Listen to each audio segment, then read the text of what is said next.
आप सबका इस सभा में बहुत बहुत स्वागत। बहुत गर्मी है, काफ़ी समय से आप इंतज़ार कर रहे हैं। मैं आपको बहुत बहुत धन्यवाद देती हूं कि मेरी बातों को सुनने के लिए आप इतनी दूर से आए हैं। एक बार मेरे साथ बोलिए, भगवान जगन्नाथ जी की, सिद्ध बाबा जी की, मामा महामाया की, छत्तीसगढ़ महतारी जी की। यहाँ ये जो धरती है आपकी, ऊपर से मैं हेलीकॉप्टर से आई तो मुझे अच्छी तरह से पूरा इलाका दिख रहा था। कई जगह मैंने देखा कि काफ़ी सूखी ज़मीन दिख रही थी, लेकिन जहाँ जहाँ हरियाली है, इतनी सुंदर है, इतना सुंदर है ये इलाका। पहाड़ है, नदी भी है, बहुत सुंदर इलाका है। और मैं जानती हूँ, मेरी दादी इंदिरा जी हमेशा कहती थी कि जो आदिवासी भाई बहन हैं हमारे, उन्होंने हमेशा प्रकृति का आदर किया है। और ये जो ज़मीन है, ये जो जंगल हैं, ये जो नदियाँ हैं, जानवर हैं, इनसे आपका एक अलग जुड़ाव होता है। इनका आप बहुत आदर करते हैं अपनी संस्कृति में। और आपकी जो संस्कृति है आपको सिखाती है कि सब आपस में जब फूले फलेंगे तभी इंसान आगे बढ़ेगा, फूलेगा फलेगा। तो आप हमेशा, चाहे प्रकृति की कुछ भी चीज़ हो, चाहे पेड़ हो, चाहे जैसे मैंने कहा जंगल जानवर हो, आप हमेशा उनका देखभाल करते हुए, सबको अच्छा रखते हुए ही अपने समाज को आगे बढ़ाते हैं। तो ये बात मुझे बचपन में ही इंदिरा जी ने सिखाई थी। जब वो आदिवासी क्षेत्र में जाती थी और उनके आदिवासी भाई बहन उनको कुछ देते थे, हमेशा अच्छी तरह से अपने घर में सजा के रखती थी। आज भी अगर उनके घर जाएं तो आपको उनके कमरे में वो चीज़ें दिखेंगी जो ख़ास तौर से यहाँ के जो छत्तीसगढ़ के आदिवासी भाई बहन हैं, उनकी कला और जो उनकी जो हस्तकला थी, वो चीज़ें आज भी उनके यहाँ, अगर जहाँ म्यूज़ियम बना है वहाँ पे आप जाएं तो आपको दिखेंगी। देखिए, यहाँ ये जो आपकी धरती है, यहाँ मजदूर यूनियन के जन्मदाता पंडित राम कुमार जी दुबे भी रहते थे। ये उनकी जन्मभूमि है। शिक्षा क्षेत्र में योगदान देने वाले विभूति भूषण लाहिड़ी जी का भी एक कर्मस्थली है। और भारत की अखंडता में प्रमुख भूमिका निभाने वाले श्री रतनलाल मालवीय जी, पंडित ज्वाला प्रसाद उपाध्याय जी और बाबूलाल गुप्ता जी भी थे। ये आपके महापुरुष हैं, आपकी ज़मीन से उठे, लड़े इस देश के लिए, कोई आज़ादी के लिए, कोई शिक्षा दिलवाने के लिए, तो किसी ने कोई और अच्छा काम किया। सब ने अपनी भूमिका निभाई हमारी इस धरती के लिए, आपके यहाँ इलाके के लिए, लेकिन पूरे देश के लिए भी। ये प्राकृतिक संसाधनों से भरपूर धरती है। आप मेहनती लोग हो। रास्ते में पायलट जी बता रहे थे कि यहाँ शुरू में हर प्रदेश से अलग अलग लोग यहाँ आए, बंगाल से आए, बिहार से आए, और यहाँ पे जो खदानें हैं उनमें उनको रोज़गार मिला, यहाँ पे बसे। तो कुछ आपके पूर्वज अलग अलग प्रदेशों के भी होंगे और कुछ आप लोग इस प्रदेश के भी हैं। सब ने यहाँ इस इलाके के लिए, अपने प्रदेश, अपनी धरती के लिए पूरी तरह से मेहनत की, उसको आगे बढ़ाने के लिए, अपने आप को विकसित करने के लिए, बच्चों के भविष्य बनाने के लिए। आपका जो छत्तीसगढ़िया सम्मान है, स्वाभिमान है, वो देश भर में उसका नाम बना है। और मेरे पहले बघेल जी बोले, मैं आपसे कहना चाहती हूँ कि बघेल जी ने खूब कोशिश की आपके प्रदेश को आगे बढ़ाने की, और मेरे ख्याल से उन्हीं कोशिशों की वजह से सबसे ज़्यादा आक्रमण उन्हीं पे हुआ। उन्होंने जो छत्तीसगढ़िया स्वाभिमान की बात उठाई, ये पहली बार पूरे देश भर में फैली। दिल्ली में भी सबने देखा सुना छत्तीसगढ़ के बारे में। मैं कहीं जाती थी, लोग मुझे कहते थे कि वहाँ पे तो बहुत तरक्की हो रही है और लोग बात करते कि किस तरह से आपके प्रदेश को आगे बढ़ाया जा रहा है। तो जब ये काम तेजी से आपके प्रदेश में होने लगा तो जो बाकी जो राजनीतिक दल हैं, खास तौर से भाजपा को ये बात पसंद नहीं आई, क्योंकि उनकी राजनीति कुछ अलग है। मेरी बहनें आप बैठी हैं, मैं चाहती हूँ आप बहुत गहराई से समझिए कि आज देश में किस तरह की राजनीति चल रही है, देश में कैसे नेताओं पर आक्रमण हो रहा है, कैसे नेताओं को आगे बढ़ाया जा रहा है, ये आपको समझना बहुत ज़रूरी है। देखिए, यहाँ चिरमिरी में सबसे पुराना जो कोयला का खदान है यही है कि नहीं? 100 वर्ष पहले ये बनाया गया। यहाँ जो कोयले का क्षेत्र है वो उसको आगे इंदिरा जी ने बढ़ाया। उन्होंने जो खदान है उनका राष्ट्रीयकरण कराया ताकि आप सबको रोजगार मिले, यहाँ पे खुशहाली आए, और इसी के जरिए लाखों मजदूरों को रोजगार मिला। आज जो देश में राजनीति है वो एक तरह से गरीबों के विरोधी, मजदूरों के विरोधी, श्रमिकों के विरोधी, किसानों के विरोधी राजनीति चल रही है। आपको बातें तो बहुत बड़ी बड़ी बताई जाती हैं, खास तौर से जब भाजपा के बड़े बड़े नेता आपके सामने आते हैं, आपको बताते हैं कि देश में बहुत खुशहाली है, अर्थव्यवस्था बहुत मजबूत हो रही है, हम तेज़ी से आगे बढ़ रहे हैं, बहुत चीज़ें गिनाते हैं कि बड़े बड़े इवेंट किए हैं, बड़े बड़े विदेश के प्रधानमंत्री और राष्ट्रपति हमारे देश में आए हैं। लेकिन जब मैं आपसे कहती हूँ कि आपको गहराई से बातें समझनी है, तो मेरा मतलब ये है कि ये जो नेता आपके सामने आते हैं और ये सारी बातें कर रहे हैं, भाजपा के नेता, खास तौर से मोदी जी, तो आपको गहराई से पूछना पड़ेगा अपने आप से कि भाई ये आपकी बात क्यों नहीं कर रहे हैं? आपकी समस्याएं बहुत बड़ी हैं आज के दिन, है कि नहीं? मेरे भाई यहाँ खड़े हैं, है ना? आपकी बड़ी बड़ी समस्याएं हैं, लेकिन उनकी बात इन मंचों पे नहीं हो रही है। इन मंचों पे जो बात होती है वो बड़े बड़े इवेंट की बात होती है। कोई G20 बोलता है, कोई पाकिस्तान की बात करता है, कोई चीन की बात करता है। आपके जीवन में जिन संघर्षों से आप गुजर रहे हैं उनकी बात नहीं होती। आज यहाँ आप ही के इलाके में हालात क्या है? कई खदानें बंद हो गई हैं, हुए हैं कि नहीं? हुए हैं ना? और कईयों का निजीकरण हो गया है। बघेल जी ने बोला बड़े बड़े खरबपति अडानी जी को दिए गए हैं, कांग्रेस के जरिए ये बनवाए गए। यहाँ पे कोरबा कोल फील्ड्स थी, सुपर थर्मल पावर स्टेशन बनाए, लेकिन मोदी जी ने लगभग सब कुछ आस्ते आस्ते अपने बड़े बड़े खरबपति मित्रों को दे दिया है। यहाँ के खदान, देश के बंदरगाह, देश के हवाई अड्डे, सारी सड़कें, बिजली, पावर, ये सारी चीज़ें अब अपने बड़े बड़े खरबपति मित्रों को सौंप दी हैं। ये सब चीज़ें बहनों और भाइयों, ये सब संपत्ति किसकी है? ये संपत्ति मोदी जी की नहीं है, ये संपत्ति किसी नेता की नहीं है, ये देश की संपत्ति है। देश की संपत्ति आप अपने आंखों के सामने आपने देखा। जब देश की संपत्ति थी तो रोजगार मिलते थे इन खदानों में और सुरक्षा भी मिलती थी रोजगार की।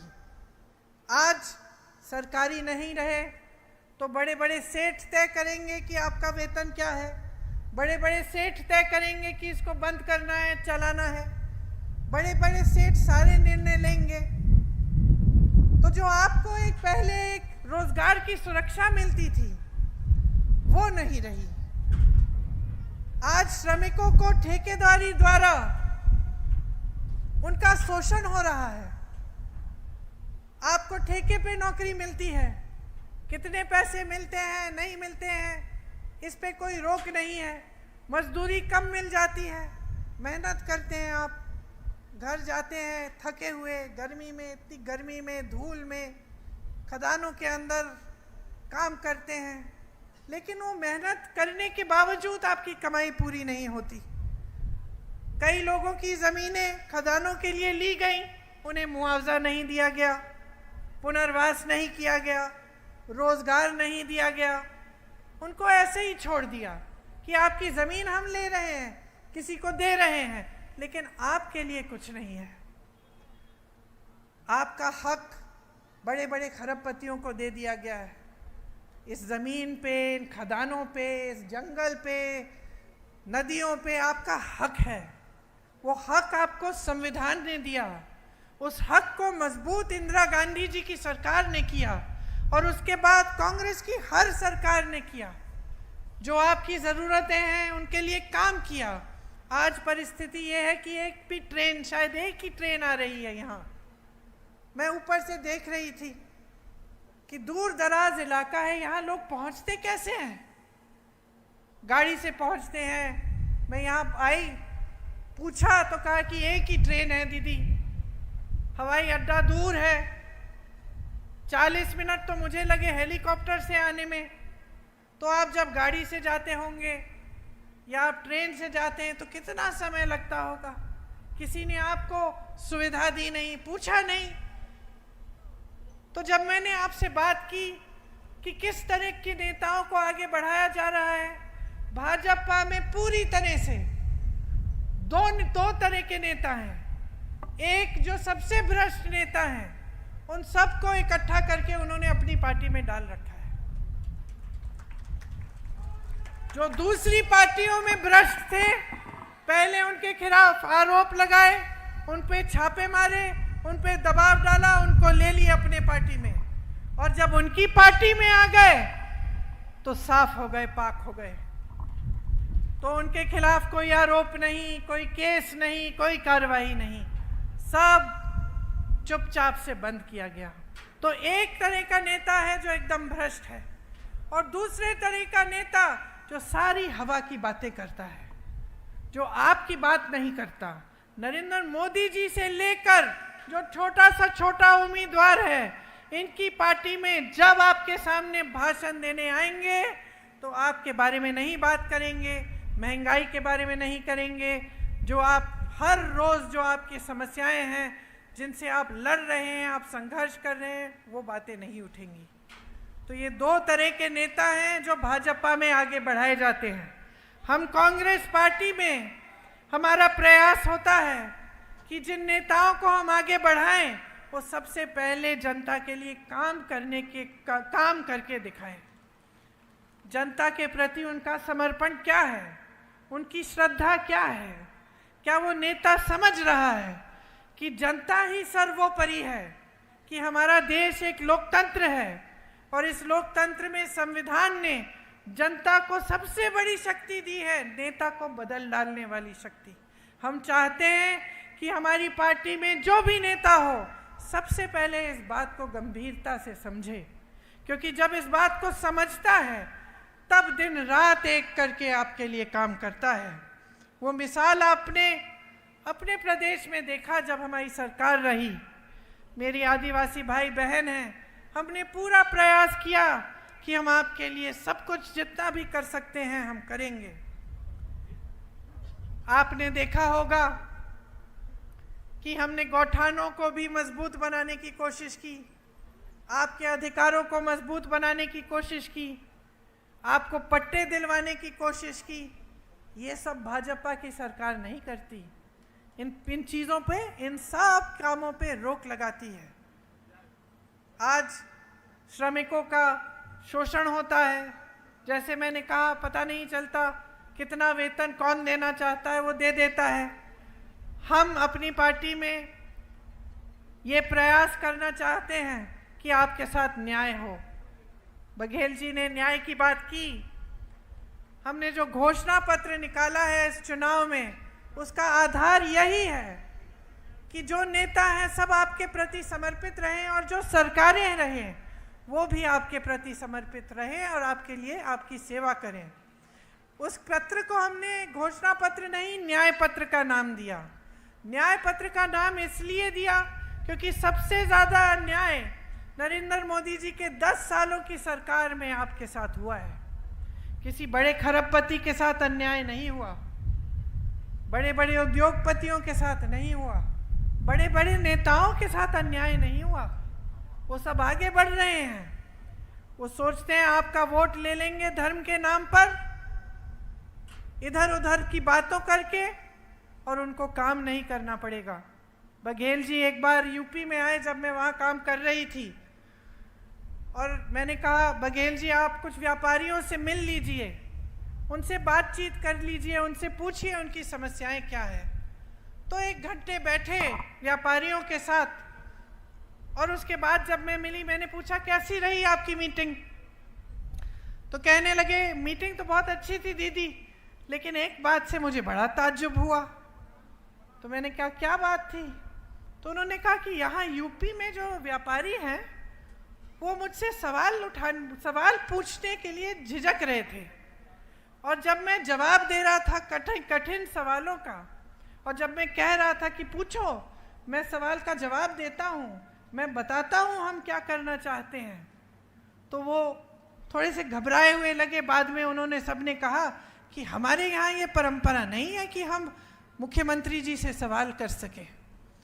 तो उस समय बघेल जी और मेरी चर्चा हो रही थी कि क्यों है ऐसा, और उन्होंने मुझे बताया क्योंकि देखिए दीदी, जो चर्चा उत्तर प्रदेश में हो रही है, क्योंकि भाजपा की सरकार है, जो चर्चा हो रही है वो धर्म की चर्चा हो रही है, वो जाति की चर्चा हो रही है।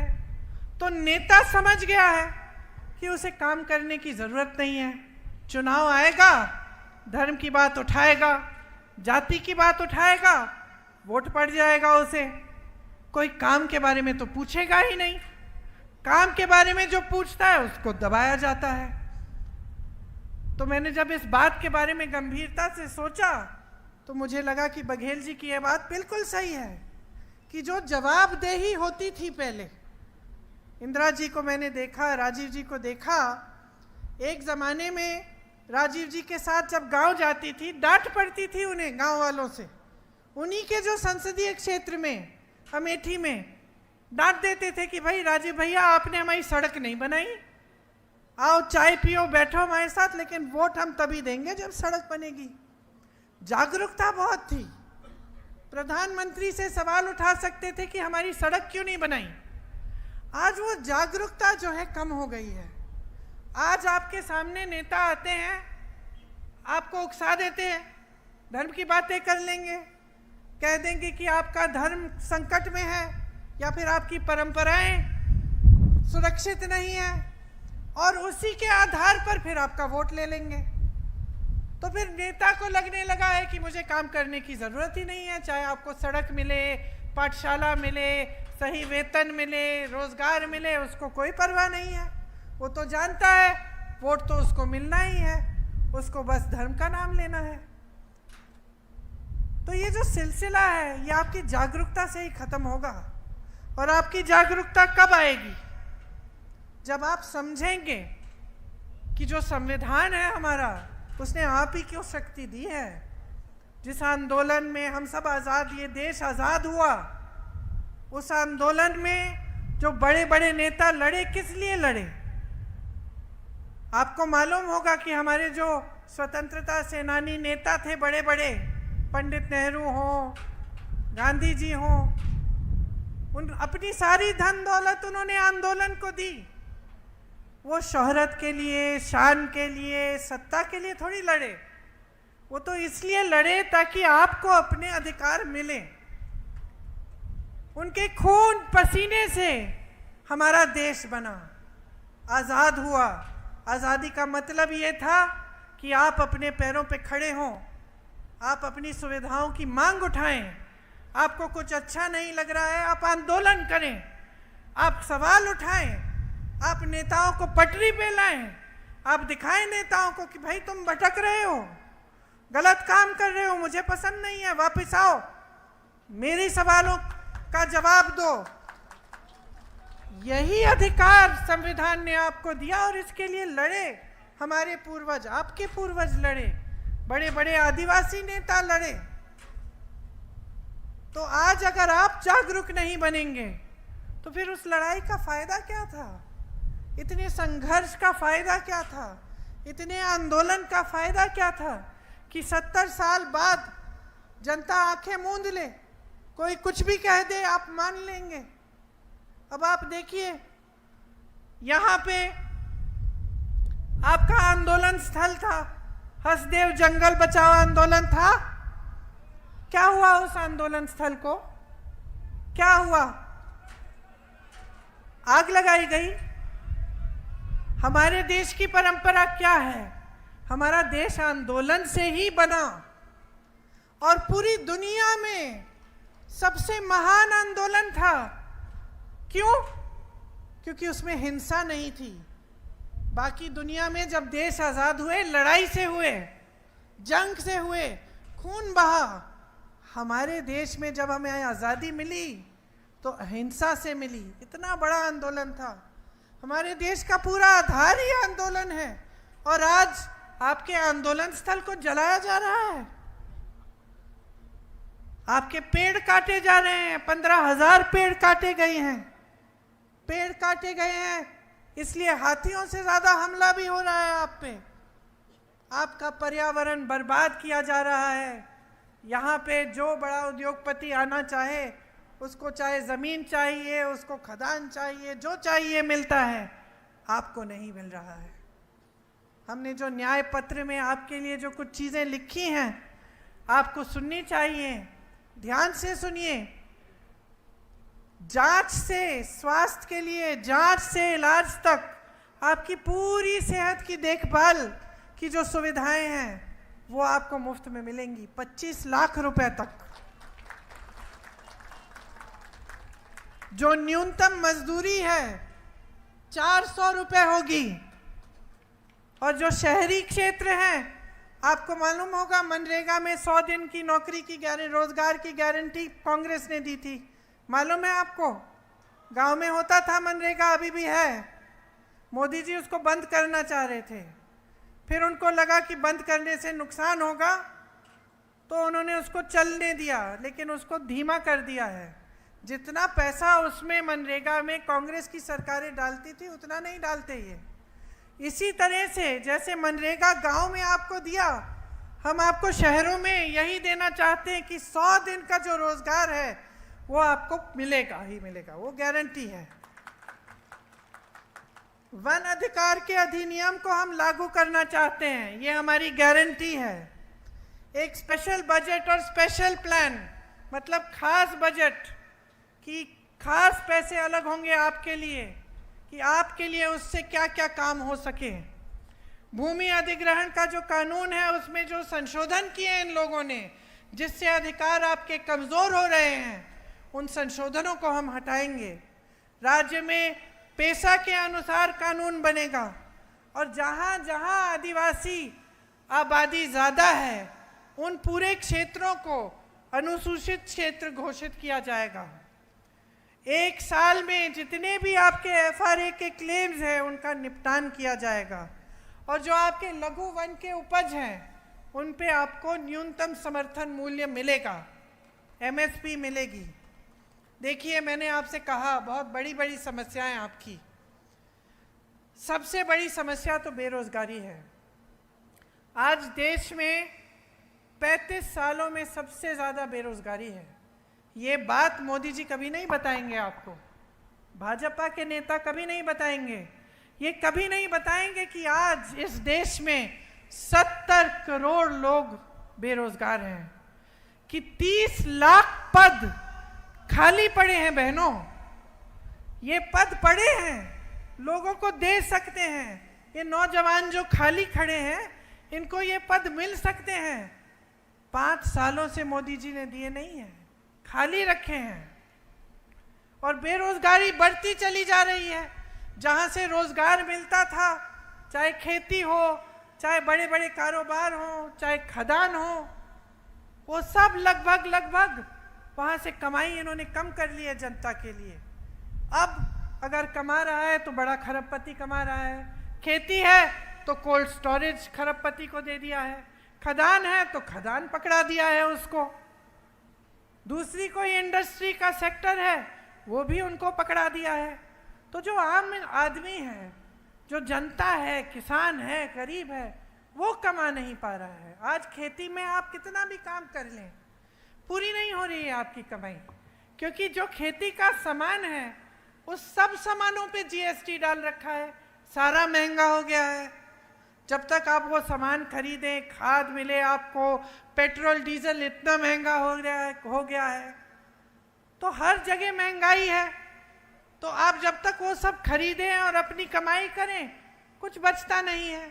बच्चों की फीस भरनी पड़ती है, त्योहार होता है, कुछ लिपाई पुताई करनी है घर में, कोई बीमार पड़ता है, इलाज करना है, बहुत मुश्किल हो गया है, बहुत संकट हो गया है। महंगाई तो आप पूछिए ही मत। आप जानती हैं दाल, सब्जी, मिट्टी का तेल सस्ता क्या रहा? कुछ नहीं रहा। जो छोटी मोटी आपकी बचत होती थी जो आप रख लेती थी कि चलो त्योहार आएगा कुछ खरीद लूंगी, वो भी नहीं छोड़ी। हर स्तर पर आपके लिए मुश्किलें खड़ी कर दी हैं। आप यहाँ बैठी है मेरी बहनें, संस्कार आप ही परिवार को देती हैं, बच्चों को आप बड़ा करती हैं। जब तक सब सो नहीं जाते घर पे तब तक आप सोती नहीं है, मैं जानती हूँ।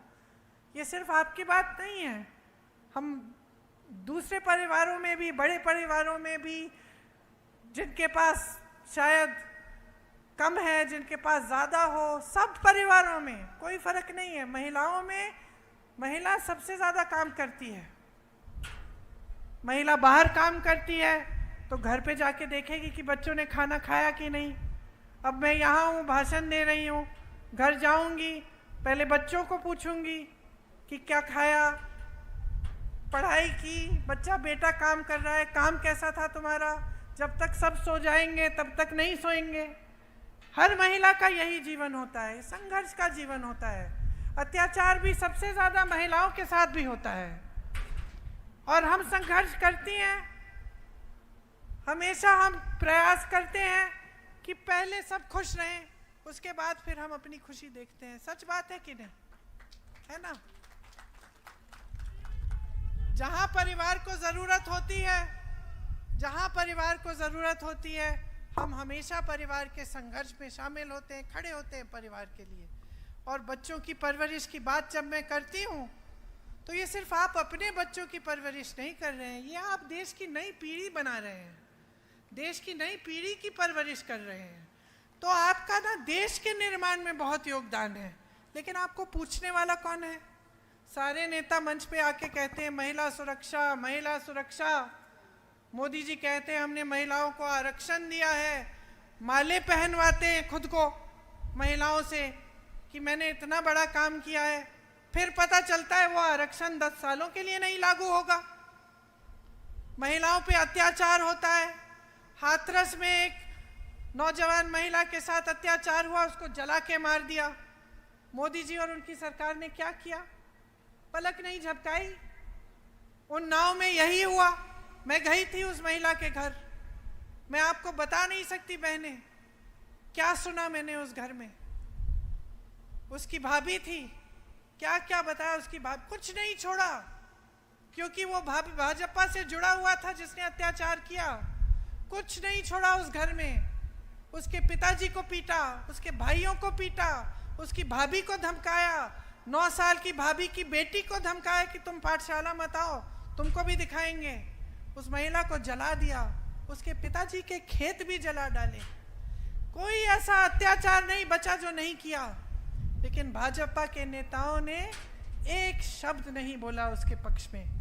जहां जहां अत्याचार हो रहा है, जो अत्याचार कर रहा है उसे बचा रहे हैं। ओलंपिक की मेडल लाई, संघर्ष करके हमारी बहनें, बच्ची हैं 20-22 साल की, रोज सुबह कुश्ती लड़ने के लिए गांव से जाती हैं ट्रेनिंग के लिए, 6-6 बजे उठ के इतना संघर्ष किया, ओलंपिक के मेडल लाए। जब मेडल लाए, मोदी जी ने चाय पिलाई, घर बुलाया, फोटो खिंचाई अपने साथ, सारे अखबारों ने लिखा कि भाई मोदी जी की सरकार है, देखो इसलिए महिलाएं मेडल जीत रही हैं। जब वही महिला सड़क पे उतरी, उसी महिला ने कहा कि मेरे साथ आपके एक नेता ने, भाजपा के नेता ने अत्याचार किया है, मोदी जी मेरे सम्मान को बचाओ, मुझे मदद करो।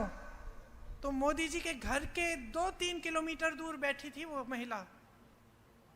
मैं उससे मिलने गई, मैंने कहा क्या बेटा क्या हुआ?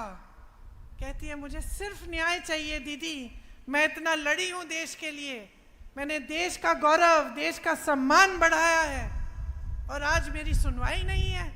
मैंने सोचा था, उसने मुझे ये बात बोली कि मैंने सोचा था कि मैं गोल्ड मेडल लाई, कि मैं अगर सड़क पे आऊंगी अपनी बहनों की मदद के लिए तो मोदी जी मेरी बात सुनेंगे, क्योंकि जब मैं मेडल लाई थी तो मुझे घर बुलाया था। उसने मुझे बोला, वो इतनी मायूस थी, दुखी थी कि उस समय जब वो संकट में है, देश के लिए उसने इतना किया, लेकिन देश उसकी बात नहीं सुन रहा है, सरकार उसकी बात नहीं सुन रहा है। प्रधानमंत्री के पास 5 मिनट का समय नहीं है कि वो उसके पास आए या उसको घर बुलाए और बात सुन ले। उसके बजाय पूरी सरकार उस शख्स को बचाने में लगी थी जिसने वो अत्याचार किया। क्यों? क्योंकि राजनीतिक तौर पर उनकी मदद हो रही थी उससे। तो आप सोचिए, ये परिस्थितियां हैं बहनें, आप सब कुछ संभाल रही हो, लेकिन आपके लिए न सुनवाई है सरकार में और न कोई स्कीम है। जब आपको कुछ देने की बात करते हैं तो क्या बात करते हैं? लो 5 किलो राशन, है कि नहीं?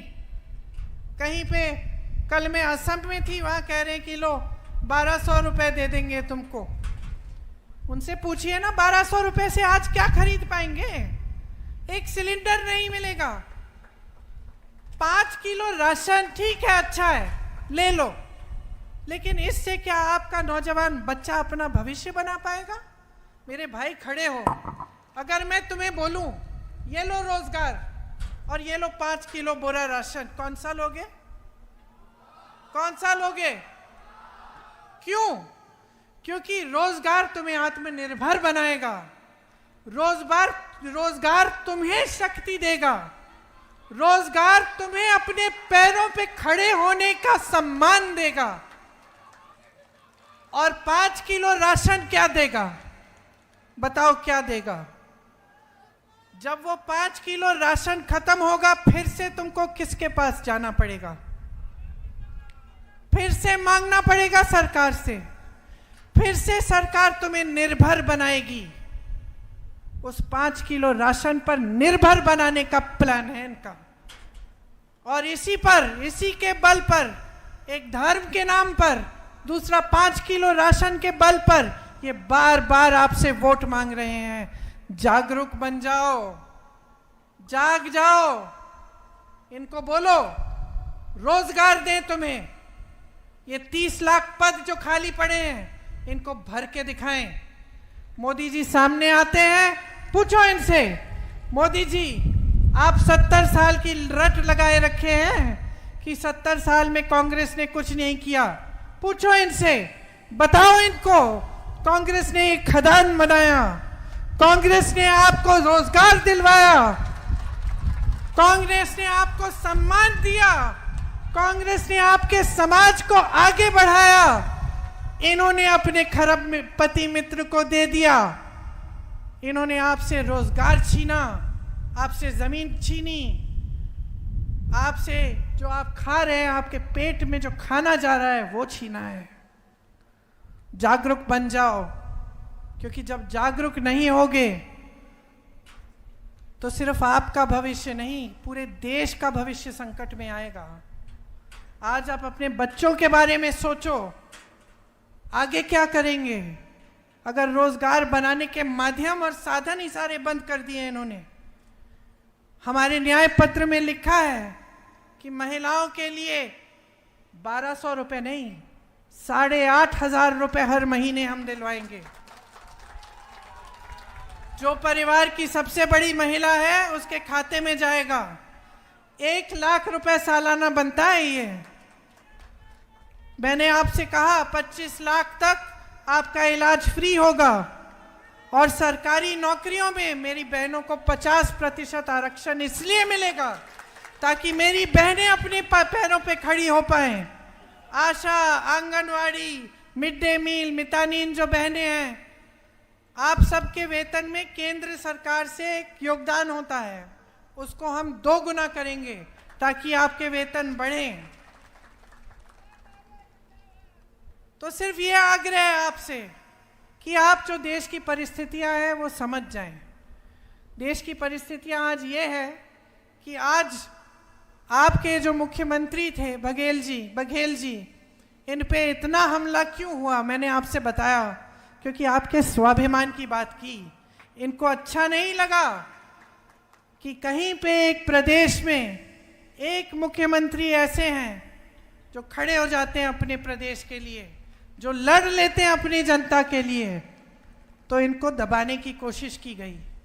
इसी तरह से जो इनके खिलाफ लड़ रहा है, उनके खिलाफ केस, भ्रष्टाचार के आरोप, इस देश के इतिहास में पहली बार ऐसा होगा कि 2 मुख्यमंत्री चुनाव के समय जेल में डाल दिए गए। उनमें से एक आदिवासी मुख्यमंत्री हैं हेमंत सोरेन जी, और देखिए क्या है आपका समाज, उनको जेल में डाला, उनकी बीवी खड़ी हो गई, शान से भाषण देती हैं, शान से प्रचार कर रही हैं, कह रही हैं मेरे पति अगर जेल में है कोई बात नहीं, मैं लड़ूंगी उनकी लड़ाई। ये है आदिवासी समाज की शान। और कितने सुंदर भाषण देती है, बहुत सक्षम महिला है, और हम चाहते हैं कि आप सब उनकी तरह सक्षम बने। विपक्ष पर हमला हो रहा है, एक तरफ विपक्ष को कहा जा रहा है भ्रष्ट हैं, भ्रष्ट हैं, भ्रष्ट हैं। मोदी जी तो शायद इकलौते नेता होंगे जो देश में मंच पे खड़े होकर कहते हैं कि मैं ही एक ईमानदार हूं जो सारी दुनिया से लड़ रहा है, भ्रष्टाचार से लड़ रहा है। बहुत ईमानदार हैं, बहुत ईमानदार हैं।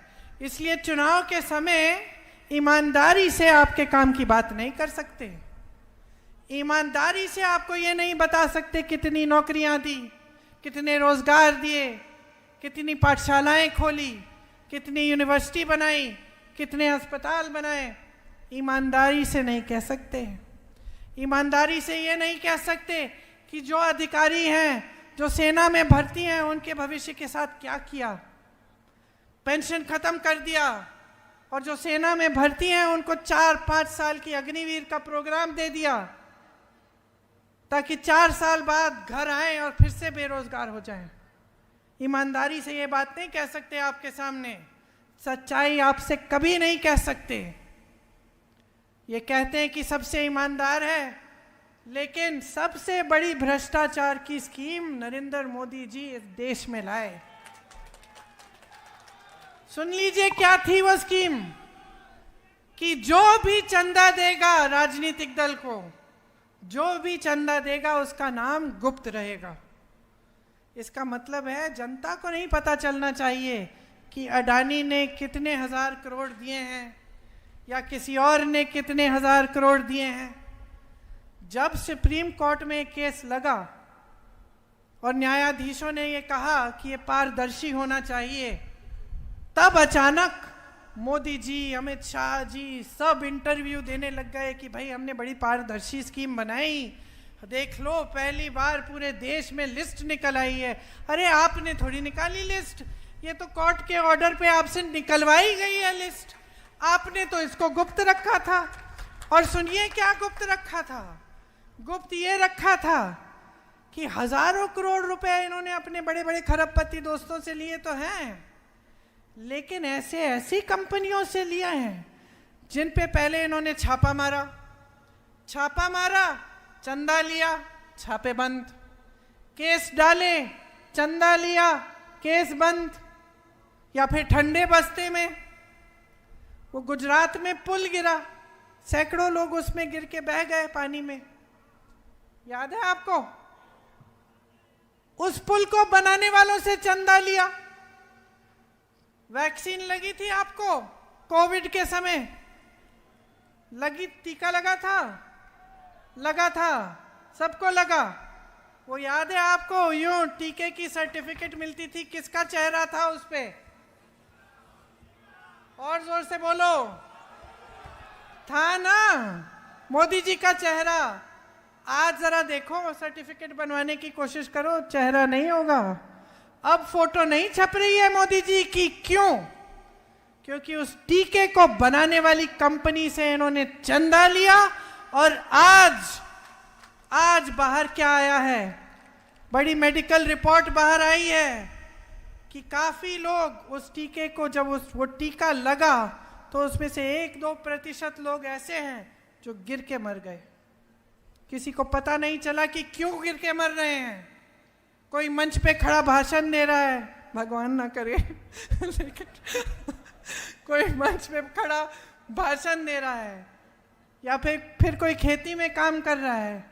कई ऐसे लोग शहरों में जिम कर रहे थे, नौजवान अच्छी सेहत के, 30-40 साल की उम्र, गिर के मर गए। पहले समझ में नहीं आ रहा था कि क्या है। आज उस कंपनी ने कह दिया कि हाँ ऐसा है कि कुछ 1-2% लोगों को ऐसा हो सकता है। तो आप सोचिए, इन सब से चंदा लिया, बाकायदा चंदा गुप्त लेने की स्कीम बना दी, और अपने आप को ईमानदार कहते हैं। भ्रष्ट नेताओं को अपनी पार्टी में लेते हैं, धो देते हैं, जैसे रिन वाले साबुन से धुलाई होती है ना, चमका देते हैं उनको। काले धंधे सारे साफ हो जाते हैं, सफेद हो जाते हैं। कोई गंगा मैया तो है नहीं बीजेपी कि उसमें डुबकी मारो और आप के पाप धुल जाएंगे, है ना। वॉशिंग पाउडर लगाते हैं, सब साफ हो जाते हैं। बघेल जी कह रहे हैं मोदी वॉशिंग पाउडर है। तो ये सच्चाइयां नहीं कहेंगे आपके सामने, तो आपको कैसे समझ में बात आएगी। मैं मोदी जी का भाषण देख रही थी, और मैं देख रही थी कि जो मैं उनके बारे में कहती हूँ वही हमारे बारे में वो कह रहे हैं, है कि नहीं। आप चलाइए, वो कहेंगे हम भ्रष्ट हैं, हम कह रहे हैं वो भ्रष्ट है। वो कहेंगे कि इन्होंने कुछ नहीं किया, हम विकास कर रहे हैं, हम कह रहे हैं भाई हमने विकास किया है, वो कुछ नहीं कर रहे हैं। वो हमें कुछ कहते हैं, हम कुछ कहते हैं। अब आप जनता हो, कैसे समझोगे कि ये मोदी जी सच कह रहे हैं या कांग्रेस के नेता सच कह रहे हैं, बताओ। हाँ, देखो बहने, घर में शादी होने वाली होती है ना, लड़का देखने जाती हो, क्या देखती हो सबसे पहले? मैं बताऊं, अगर मेरी लड़की की शादी हो रही होती तो मैं सबसे पहले क्या देखती कि लड़के की नीयत क्या है ना। ठीक है, काम करता है, मेहनती है, ये सब ठीक है, लेकिन नीयत क्या है? नीयत सही नहीं है तो शादी नहीं होगी, सही बात। तो नेताओं में नीयत क्यों नहीं ढूंढते? समझदार हो इतने, जो नेता बार बार आपके सामने आके कुछ इधर उधर की बातें करके चले जाता है, चुनाव के बाद मुंह नहीं दिखाता, चुनाव के बाद ना आपकी टूटी से पानी आ रहा है, ना आपकी सड़क बन रही है, ना आपका बच्चा पाठशाला जा पा रहा है, ना नौजवानों को रोजगार मिल रहा है, तो उसकी नीयत पे सवाल क्यों नहीं उठाते? नीयत पे सवाल उठाओ, और अपना जो जीवन है ना उसके अनुभव पर उतरो। किसी की बातों में मत पड़ो। मैं यहाँ से चली जाऊंगी, आपको लगेगा ठीक है अच्छी बात बोली इसने, कहीं और कोई और आ जाएगा, फिर आपको उसकी बात अच्छी लग जाएगी। तो अब बीच में आप अटके हुए हो, तो क्या करना है? अपने जीवन के अनुभव को देखो। पिछले 10 सालों में आपके जीवन में तरक्की आई है कि नहीं आई है? आपके बच्चों को रोजगार मिला है कि नहीं मिला है? जो गांव में पाठशाला है वो पहले से अच्छा हुआ कि नहीं? मैं जानती हूँ आपके यहाँ बघेल जी ने बताया मुझे, कौन सा पाठशाला? आत्मानंद पाठशाले में आपको मुफ्त मिल रही थी शिक्षा। भाजपा की सरकार आई, अब फीस भरनी पड़ रही है। तो ये किसका अनुभव है? आपका अनुभव है। आपको कि रोजगार छूट रहे हैं, क्योंकि भाजपा की सरकार बड़े बड़े खदान बड़े उद्योगपतियों को दे रही है। किसका अनुभव है? आपका अनुभव है। कोई बीमार पड़ता है, स्वास्थ्य की सुविधाएं नहीं है, पैसा नहीं है इलाज के लिए, किसका अनुभव है? आपका अनुभव है। राजस्थान में कांग्रेस की सरकार थी, 25 लाख तक इलाज फ्री मिल रहा था, ये जनता का अनुभव है। तो आपका जो अनुभव है ना, सबसे ज़रूरी, सबसे महत्वपूर्ण चीज़ यही है। संविधान जो है इस देश का, इसने यही आपको शक्ति दी है कि जब आपका अनुभव सही होता है, आप जागरूक रहते हैं, तो आप वोट डालते हैं अपने नेता को चुनने के लिए। आज यही नेता मोदी जी क्या कह रहे हैं? संविधान को बदल डालेंगे। खुद तो नहीं कह रहे, खुद इसको नकारते हैं, लेकिन जो इनके नेता जाके चुनाव लड़ रहे हैं उत्तर प्रदेश में, जो चुनाव में उम्मीदवार बने हैं, जो इनके मंत्री हैं, ये कह रहे हैं 400 हमें सीट दे दो इस बार, देख लेना हम इस बार संविधान को बदलेंगे। अब जब ये बात कुछ समुदायों में फैली, जैसे आपका जो समुदाय है, आदिवासी समुदाय है, इसको बहुत शक्ति, आपको बहुत शक्ति दी है संविधान में। अब जब ये बात फैलने लगी तो इनको लगा मोदी जी को अब हम संकट में आ जाएंगे, क्योंकि जनता को ये बात पसंद नहीं आ रही है। जनता को ये अच्छी नहीं लग रही है बात कि हम कह रहे हैं हम संविधान बदल के जनता के अधिकारों को कमज़ोर करेंगे। तो अब मोदी जी मंच पे खड़े होकर कहते कि ऐसी कोई बात नहीं है, लेकिन बात शुरू तो इन्होंने करवाई है। छोटी छोटी जगहों में इनके छोटे छोटे नेता ये बात कर रहे हैं। तो देखिए, ये इनका सिलसिला होता है। बहुत बार इन्होंने ऐसा किया है। पहले ये नकारते हैं कि हम ऐसा नहीं करेंगे, जैसे ही सत्ता में आते हैं वही चीज़ करते हैं जिसको नकार रहे थे। और ये हर स्तर पर आपके अधिकारों को कमज़ोर करने का काम कर रहे हैं 10 सालों से। ये सारी बातें जो है ना, जो देश की संपत्ति दे रहे हैं बड़े बड़े खरबपतियों को, ये सब आपको कमज़ोर करने का काम है। तो एकदम जागरूकता से और गंभीरता से इनकी बातें और इनकी नेताओं की बातें सुन लो और इनको समझो कि इसके पीछे नियत सही नहीं है। और नियत सही नहीं है तो किसी को कभी सत्ता नहीं देनी चाहिए। सत्ता हमेशा उसी को देनी चाहिए जिसकी नियत सही हो। ये कोई नई बात नहीं है जो मैं समझा रही हूँ आपको। ये बहुत पुराना विवेक है हमारे देश का। जब राजाओं महाराजाओं का समय था तब की बात है। राजा कौन सा जाना जाता है? आज भी अगर हम याद करते हैं किसी राजा को कि ठीक है ये अच्छा था, तो इसीलिए तो जानते हैं कि उसने प्रजा के लिए काम किया। उसने सबसे पहले आपकी ज़रूरतों को रखा, तभी वो अच्छा माना जाता था। अब लोकतंत्र है, लोकतंत्र में वही सरकार अच्छी जो समझे कि जनता सर्वोपरि है, और वैसी सरकार हम आपको देना चाहते हैं। इंदिरा गांधी जी ने दी, उनके बाद तमाम नेताओं ने दी। मुझे याद है मेरे पिताजी काम करते थे 4:30 बजे तक सुबह, और कभी कभी मैं देखती थी कि घर आए हैं, नहा के कुछ खा के फिर से निकल गए 6 बजे। क्यों? अपना जीवन क्यों दिया इस देश के लिए? इन सब नेताओं ने, सिर्फ मेरे परिवार ने नहीं। जिस नेता की नीयत अच्छी थी, क्यों? इस देश को मजबूत बनाने के लिए। जिस तरह से आप खेती करते हैं, आप किसानी करते हैं अपने परिवार को मजबूत बनाने के लिए, लेकिन आप देश के अन्नदाता भी हैं, देश को भी मजबूत बनाते हैं। उस तरह से मेरी बहनें, जैसे मैंने कहा, परवरिश करती हो बच्चों की, तो नई पीढ़ी की परवरिश कर रही हो, देश के भविष्य के निर्माता हो। जो मजदूरी करता है, देश के लिए भी इमारत बना रहा है। सबका देश में योगदान है, सबका देश है, सबकी धरती है, सबका पसीना है इसमें, सबका खून है इसमें। इसीलिए चुनाव के समय एकदम गंभीरता से अपने वोट को समझो। जो आपके लिए काम करेगा, जिसने काम करके दिखाया है, जो आपके जीवन के अनुभव में दिख रहा है काम, टीवी पे नहीं, जो तरक्की आपके जीवन में दिख रही है, उसके आधार पर अपना वोट डालो। यहाँ हमने कोरबा के लिए भी कुछ चीज़ें सोची हैं। हमने सोचा है कि सर्वे कराकर नए कोयला जो है उसके लिए एक आधारित उद्योग खुलवाएंगे।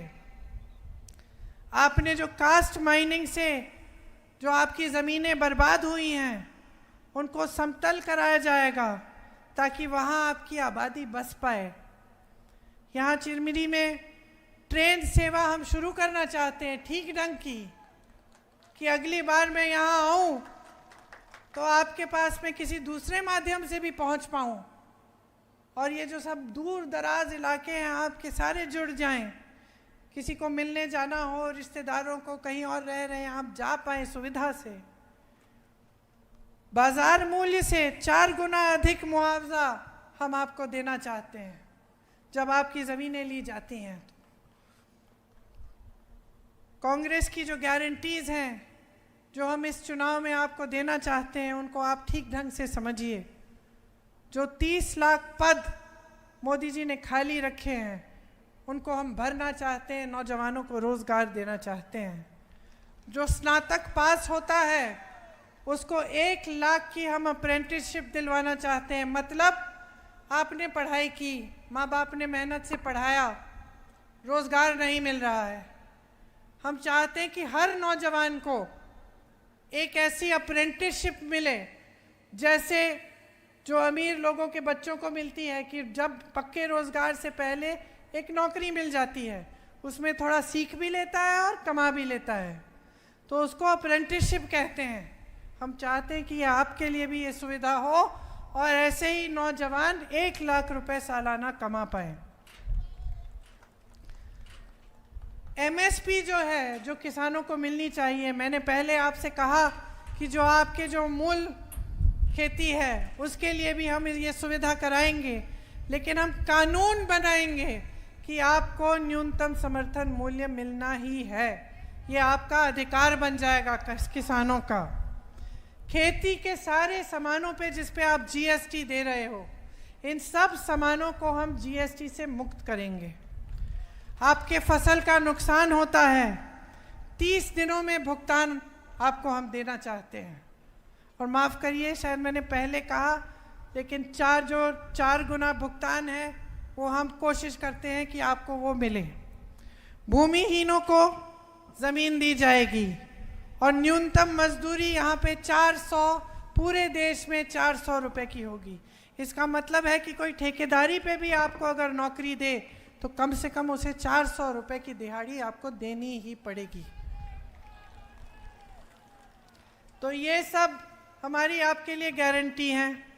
अब आपने खुद अपने अनुभव से देखा कि जब हमारी कांग्रेस की सरकार थी तो जितनी हमने गारंटी आपको दी थी, चाहे किसानों के कर्ज माफ़ करने की, चाहे हमने आपको 35 किलो राशन दिया, ये सब हमने आपको करके दिखाया। तो अब जो चुनाव आ रहा है उसमें अगर आप कांग्रेस पार्टी को जिताएंगे, अपने ही विवेक से, अपनी ही समझदारी से आप हमारी उम्मीदवार के पक्ष में वोट डालेंगे, तो आप अपनी ही तरक्की कराएंगे और अपना ही भविष्य उज्जवल करेंगे। तो मैं आपसे आग्रह करती हूँ कि ये सारी गारंटी अगर आप अपने जीवन में उतरते हुए देखना चाहते हैं, अगर आप अपने जीवन के अनुभव को बेहतर बनाना चाहते हैं, अपने बच्चों के भविष्य को उज्जवल बनाना चाहते हैं, तो आप कांग्रेस को वोट दीजिए। मुझे यकीन है कि जब आप सारे नेताओं के भाषण सुनेंगे और ध्यान से, बारीकी से उनकी बातों को समझेंगे, तो आपको समझ में आ जाएगा कि किसकी नीयत ठीक है और किसकी नीयत गलत है। आप सबको बहुत बहुत धन्यवाद।